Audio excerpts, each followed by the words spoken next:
other people who are a fan of RWBY are like saying, it's not as good as it used to be. I think I have a friend. I think I mentioned her on stream. Nori streams on Twitch. She said it was either her or her friend that said this. I don't remember who. That said that Volume 8 hits different. And I don't know if it was because that was when the controversies arose in Rooster Teeth, or it was because there was something about Volume 8 that wasn't that great or wasn't handled perfectly.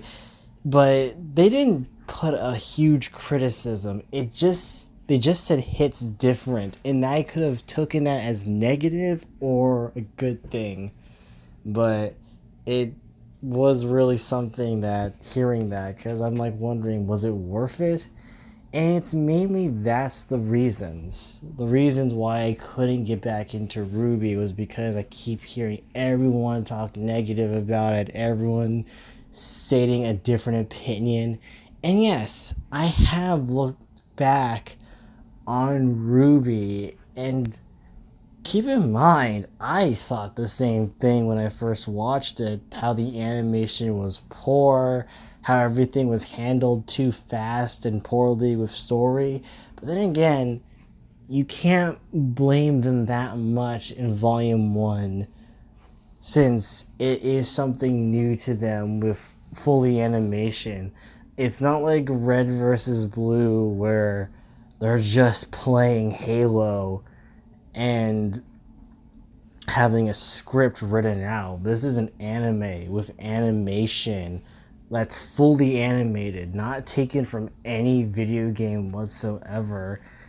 And the pressure on them on making an animated show is very hard, on trying to like get episodes churned out every week, and the results varying on quality, because since they would always end too short, and the consistency of the timestamp is different every time, like it was probably challenging for them to making that show, and probably they had a lot of problems along the way for the first two seasons, until they finally got a bigger team of animators to work on RWBY, which is great.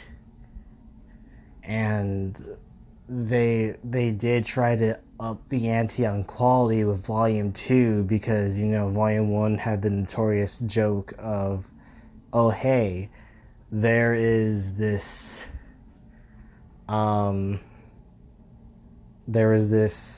everyone in the background that's not a main character is just pitch black silhouettes, which was a joke on RWBY Chibi, which was funny about. And also how they try to make it better with Volume 2. They even joked it on the commentary, like, dude, you messed up! They're not silhouettes anymore! Oh crap, I gave them actual models! That was really funny. You could tell why I love commentary about what they think about when they were making the story, because it makes me delve deep into wondering what Monty was thinking when he was making the show, because the behind the scenes features don't say much, but in the commentary it does say a bit more, but not that much either. But still, it is nice to know the man more and his idea and what he's like personally, kind of. And it was pretty cool to know the guy a bit more. And it was a lot for that to see. And the criticisms, yes, I had criticisms as well, but I felt Volume 2 was a step up better than Volume 1. There were still the same problems with it, but it was better because they buckled down more on trying to perfect its quality, its animation. Yes, the script writing could have been a bit more better at times, yes. And it it had those like moments of like you just wonder like this could have been handled better. This could have been done better as well. Especially like with volume 3, you start to get shocked on things because even the small minute details like Ozpin talking about that Ruby has silver eyes, you wouldn't expect. That throwaway line was basically an essential plot point to the character. And you're like, wait, what? And you remember it. And not only that, when you listen to the soundtrack and you listen to the lyrics very closely, and I think it was volume 3 because I started having like these deep over analyzing thoughts in the middle of the night because I couldn't sleep one night, and I decided to myself I'm gonna binge volume 3. And then when I did, and all the shit that happened, because again I was spoiled by everything that happened in volume 3, but I didn't know it was going to be that fucked up, that dark, or handled really poorly at times. Like Yang losing her arm, Penny getting cut up and died, and somehow she came back alive. And again, I wasn't shocked about that at all. I was like, well, she's a robot. Of course she could fucking come back. like, like, I felt, I don't know, everyone's saying, like, Penny, she died. And I was like thinking, oh, she'll come back. She's a robot. There. Was I wrong? I mean, it happened, right? She did come back. I wasn't wrong.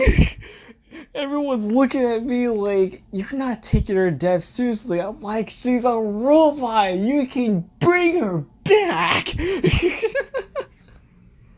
Her brain is still intact. She was cut in half, not her whole entire, like, not entirely split down the middle. You can save the brain, right? Volume 4 I thought was beautiful. The animation better. I really did like how it was more taking more of its time with its story more, despite it was a huge exposition dump. But then again, what anime isn't without its exposition dumps? I mean, I can think of a few, but there's a lot of anime that has a lot of exposition dumps. There's always the exposition dump episode where they, but then again, those exposition dump episodes do have flashbacks. And RWBY did have the flashbacks as well, never mind. Alright, but seeing a lot has changed with volume 4. I did love how things was handled better than 1, 2, and a bit of 3 here and there, because you got to see more development with the characters. You start to feel more for them, thinking the problems that arose for them and how things are different than the last previous seasons, how things are darker, much more serious. And you see like a lot of them knowing that they have a responsibility that's being put on the weight of their shoulders, basically. And it was pretty good. I honestly did love Volume 4. Probably my favorite season of RWBY, because I think the quality with writing and the animation was really good. I just hated how the ending was so abrupt that Volume 5 could have been just easily called Volume 4.5. Because that's what it felt like to me. Because I feel like with every volume of RWBY, the tone changes, kind of. Volume 1, it's like them like getting used to each other and becoming friends. Volume 2, it's them with their school life and then trying to learn about the secrets of like, villains and no and Roman, and wondering what their evil plans are, and oblivious to the fact that the enemy is under their noses in their actual school. Volume 3 with a more like serious, kind of like, it's still like the more comedic stuff of their school life, but also bringing in serious stuff about destiny and trying to learn about fate, basically, which was something that Pyrrha brought up a lot in the third volume, which was interesting. Learning a bit more about Pyrrha, which I really hoped we got to learn more about Pyrrha, but sadly, she didn't. We didn't. We sadly didn't get to see Pyrrha's backstory more. We see her get killed. Basically, Thanos snapped after she turned into freaking dust, and she disappeared, sadly. Then learning about the ruby with silver eyes. Volume 4, I loved how things were more longer with its episodes. Like, there were no longer 12-minute episodes, I think. It was all 14 or 20. And it was really good how they developed more of the characters, and I like that, especially learning more about Nora and Ren's past, which I liked in the volume. Volume 5 is basically the friends getting back together, the band getting back together season, because Volume 4 was about them disbanding and going their own separate path and ways, which was really good. I did enjoy that because it showed a lot about everyone's life individually, and I enjoyed that because it was Ruby going on a journey, learning about herself and the origin of her silver eyes and why is she unique about like that. Yang getting over the fact of her losing her arm, being beaten, but also feeling useless. Blake going back to her roots, going back home, being back with family, and learning not to be ashamed of who she is, ditching her bow completely and having her ears very exposed. Which I miss that bow, honestly. I like that cute bow on her. But her ears were better too. Better than Volume 1 because they didn't look like they matched her at all. They just look like they were placed there. Like she's just wearing a freaking, those like, those fake ears that you always buy at the store that you attach to your head. Like that's all it looked like. They got him better in Volume 2, which was good. Good. And learning a lot about Weiss's background, but we already did know about Weiss's background through the songs, mainly with It's My Turn, where the lyrics go, when I was young. Like, if I just close my eyes, I could go anywhere, dream of any place. And I think that song was like her escaping the reality and how much her father brought her down as a kid, and how much her sister means a lot to her. And I love that song. A lot of Weiss songs I relate to too much and I love too much. A lot of. But we did learn a bit more because we didn't know much about who she was talking about that was hurting her in her life. And I couldn't think of it either, but then we find out it was her father that she was talking about that brought her down a lot.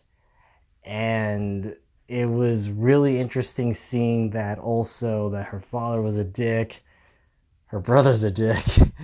But the only one that was close to a better father figure to her was her butler, basically, that liked her and supported her after, her mother passed.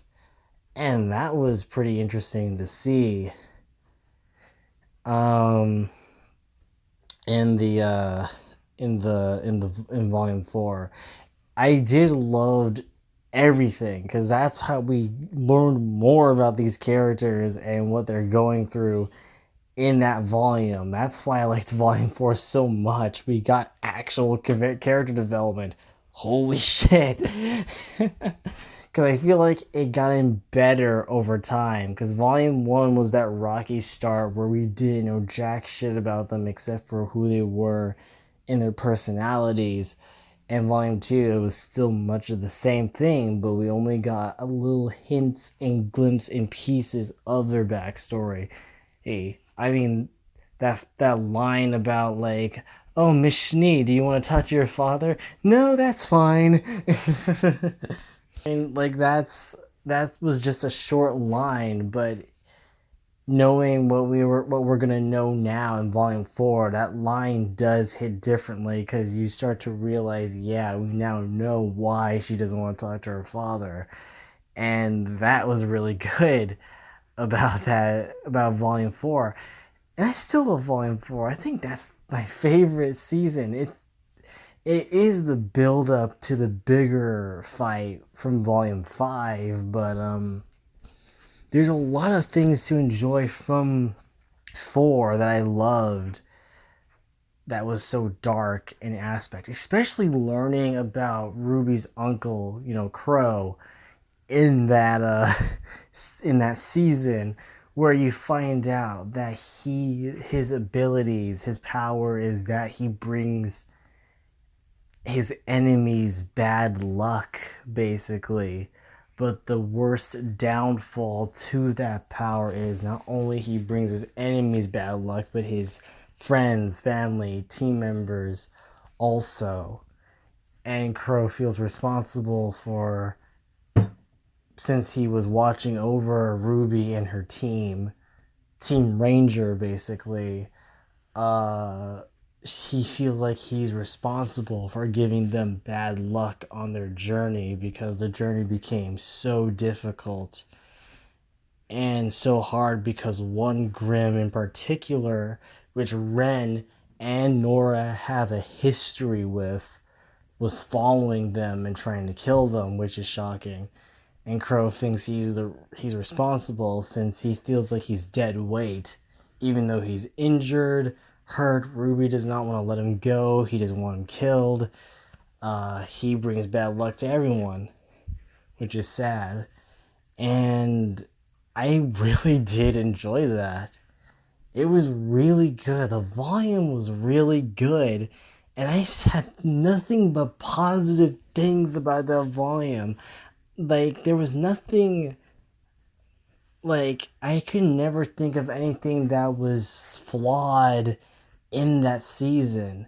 Like, everything was handled nicely, perfectly, because all the characters got to shine more because, they have their own episode. They have their own, like, story arc to get through because you see them, like, they're not with their team members anymore. Team Ruby's disbanded. Now they're like in separate locations figuring themselves out, which was a really good way to expand on them. And Volume 5 did great on that, but the sad thing about Volume 5 was it had a lot of moments of dragging and a lot of moments of just unnecessary filler that we didn't need. I mean, there were the episodes of like Team RWBY getting back together. That is much needed. Having them back together, talking to each other, interacting, and having a nice heartfelt moment of being together again, which is great. But a lot of times, Volume 5 had those stupid moments that you just like, Christ, get this over with. Especially who's the guy to like when he saw Oscar, he just starts yelling out, Oscar! He just like inject like what was it, steroids in him basically to get muscle bound stronger just to kill. Oh my god, that Ozpin situation where he's inside Oscar's body and then technically was gonna use him as more like a, yeah, I am gonna use you as my next vessel. It had some creepy vibes in it. Not not Get Out. That's not what I'm thinking of. It's, oh my god, I don't know. I don't know what's a good example of like a host taking over your body, but you refuse it to, or you're you're still in control of it. Well, you're not in control of it. You're seeing it fold and you're seeing this other person take over your body. Not Get Out, because Get Out did that, was after, because they did it, yes, but there was like alien movies that had that where they take over people's bodies and such and did that. And I can't think of a better example except for a terrible movie that for some reason as a fucking like 12-year-old, I don't know if it was me or I don't know how old I was back then, but there was this movie. Oh Christ. Okay. There was this movie by Stephanie. There was this book by Stephanie Meyer. Yes, The Offer of Twilight. It was called The Host, where aliens take over the world by infiltrating people's bodies, and basically this girl played by Saoirse Ronan, basically she still has control, like her mind is still there, and the alien that possessed her was like, oh hey, why you're still in my head? And she tries to tell her, this is wrong, this is bad, get out of my body, basically. That's the only thing I can think of that's kind of the similar thing. I don't know. But Ozpin has like reincarnation, but he can only reincarnate unless he's in someone else's body. So that makes you wonder a lot of things. Like, how many times did Ozpin did this? And who was the original person that had control of the body Ozpin used to have when he was running Beacon Academy? And I was like thinking, Jesus, Ozpin took someone's life away. And it makes you wonder, would Ozpin do the same to Oscar? And like, well, it's my buddy now, bitch. Bye. Yeah. I did have interest. I did have an interest in Volume 4, Volume 5, even though Volume 5 had a rocky kind of like way of handling things. I was like about. But Volume 4 I enjoyed perfectly because it started, because it's like it was showing that RWBY was doing better. It was doing better with its writing, with its characters, with everyone. Like I thought it was like, and its animation, I thought it was doing a lot more better than it did in its first 3 volumes. And Volume 5 kind of was like a bit of a mess start on it, but Volume 6 seemed very quite promising with a lot of its story and interesting like flashbacks, background, and learning more about Ozpin's life and like the story. And it was very interesting learning more about these characters, learning more about everyone in this story, and I loved that because you start to get more development, holy shit, from everyone in this volume, and it's well deserved how they do it. And I like that they handled it perfectly, but I did just stop. Mainly because Volume 5, I believe, was never on YouTube where I could easily access it. In fact, now I have to prove that theory and see that right now. Was it never on YouTube? If it was, my dumbass could have easily just, oh, I could have just watched these on here. Volume 6, Volume 6, right? RWBY Volume 6. Hold on, let me just see. RWBY Volume 6. Could I have really just watched it on freaking no, I couldn't. Okay. I couldn't have. Yeah, I couldn't have watched it on freaking uh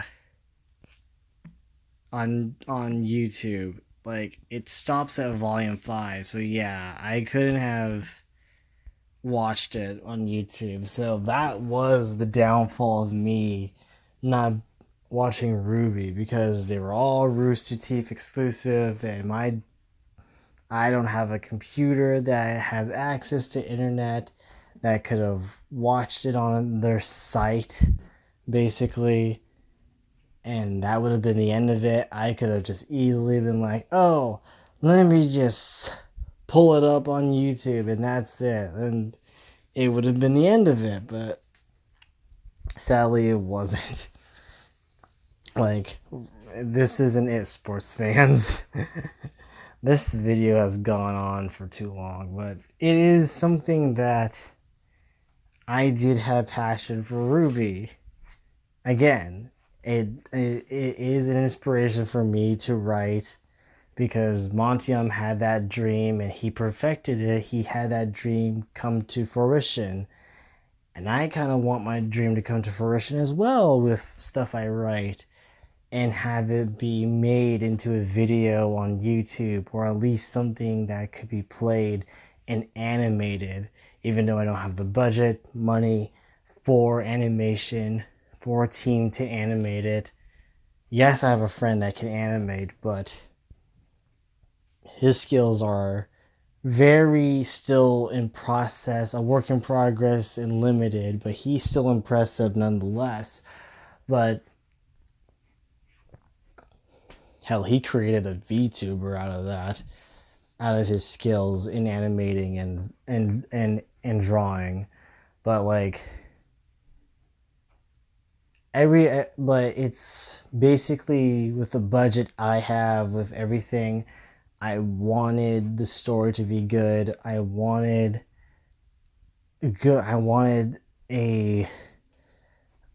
characters, I wanted voice actors. I didn't want it to be just me in a room recording a video just like this. And RWBY was really one of those instances that made me feel like I could do this. I just have to work hard. I just had to buckle down and do right on it. And I think that was my thought process when writing the script, was like, just buckle down, get it done, but take your time. You have that vision. You have played it over and over your head. the least you can do after playing it over and over ahead how the episode's gonna go is you put it into paper and describe it in a detail in your mind that how you want it to go, how you wanted these characters to say it, act it, and how you want to have this story progress. What do you want the audience to feel? What do you want them to like that you enjoy from making it? It's like technically making something you would enjoy, like something I would enjoy in an anime or in a show or in a movie. What would I want in this show that I would like, and hopefully others would like it as well? And I love that about it. I might have said this before in another video I've made called Why I Wanted to Be a Writer. I don't know if it was that video or what, but there was a lot of videos I made about me wanting to be a writer and why I liked it, but this is basically what I probably have said in the past.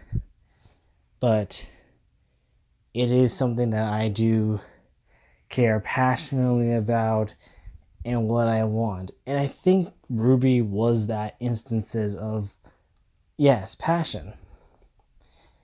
And the question is to me right now is that it's the scary thought of like, will I have downs? Like, oh man, the quality in this episode's good. And then you come to another episode or another season, you start to think, it's starting to suck. And you would have those moments. I know people with TV shows have those moments as well where a season is not as good as the last season, or it's not as good as any other season. Like it's the not a black sheep, but it's like the I don't know, ugly duckling? No, that's bad too, because the ugly duckling becomes a beautiful swan later. I'm talking about like the ones that stick out more than the rest that people don't like particularly. Basically, I call it a season 3 because usually season 3 of shows aren't that great. Like the first season of Supernatural wasn't that great. The third season of MLP, Friendship is Magic, that wasn't great. Yes, those were my examples, but either way, that's how I describe it. The season that doesn't work out well, that usually sucks, basically. And usually the first season is the rocky start where it's trying to find its footing, where it's trying to find its flow and character of what works and what does not work. First seasons are always like trying to find out what they're good at and what works better in that show. And to keep in mind, they're still filming it while the season is still going on, and they're still trying to figure out things of what to do with this season and what do audiences like, basically, and what should they continue doing. And it's those instances where RWBY had those moments of like how to perfect things, and in Volume 4 perfected a lot. And that's usually what I'm very curious about with RWBY, is wondering, do I still watch it for the sake of curiosity, wondering, watch it for the sake of curiosity and wonder how it's either gone downhill or gotten better. And that's like the curiosity, and I think that's the fear of me watching RWBY, is that the fear is that I don't want to watch it because I want to keep that pure, like, positive memory of it and not think so negative on the how it's going to go downhill, how it's going to go terribly wrong once you see the next season of it. Because I heard Volume 8 was not that great. Hey, that rhymed. I hate myself for rhyming about that. But it's my question. Is it worth going back to?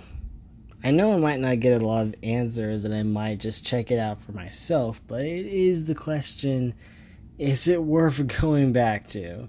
I know I've gone on a lot of tangents. In fact, that would be the title of this video. Is RWBY worth watching again through volume 6, through like from volume 6 through 8, plus I go through random tangents and topics. Sounds redundant, but that would be the title of me talking about RWBY, how much I like RWBY, and is it worth going back to? Everyone's wondering, like, why the fuck is he asking a question about is it worth watching RWBY again? And he's talking about it for a fucking hour and a half. But yeah, what do you guys think? Is RWBY bad? You never liked it to begin with. Did you at least like the music? And but did you at least like the idea and passion the creator had in wanting to make his own anime? And did you like that at least?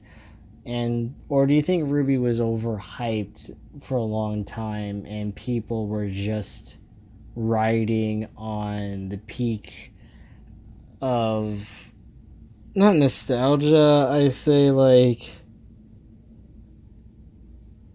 I don't know, the sake of like it looking good and just Monty basically having a dream and you love that dream and you were just like thinking about better things about it. Maybe I like the soundtrack and the soundtrack provided a lot of insight to the story and that's why I liked it, and not realizing the character development wasn't that great. If you didn't hear the soundtrack, then you're basically like about it probably, but who's to say? What do you think about it? Should I continue watching it?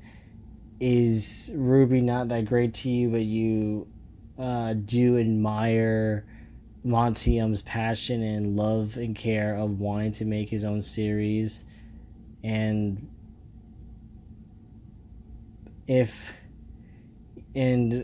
you have an idea for an anime, you don't have to say it, but have you ever had an idea for a show and you wanted to create it and try to work with what you got, what tech you have, what editing software you had, and what resources you have? Would you make your own show if you wanted to at this moment? Write your own script? I'm very curious to wonder. I have a lot of friends that want to do that. I'm one of those people. So what are your dreams or inspirations, honestly? Writing or anything else creative in general? Who knows? I like to know, because I just love having conversations with people. And this is the only way I'm kind of communicating with others while I'm still on the break of Discord and trying to get my body to actually go back there, because my body's refusing to a lot of times. Anyway, thank you guys for watching this hour-long video of me talking about RWBY. So, thank you guys. Thank you, Wolfpack. I'll see you in the next one. Ciao, darlings. Ow, ow, ow! Ow! Ow!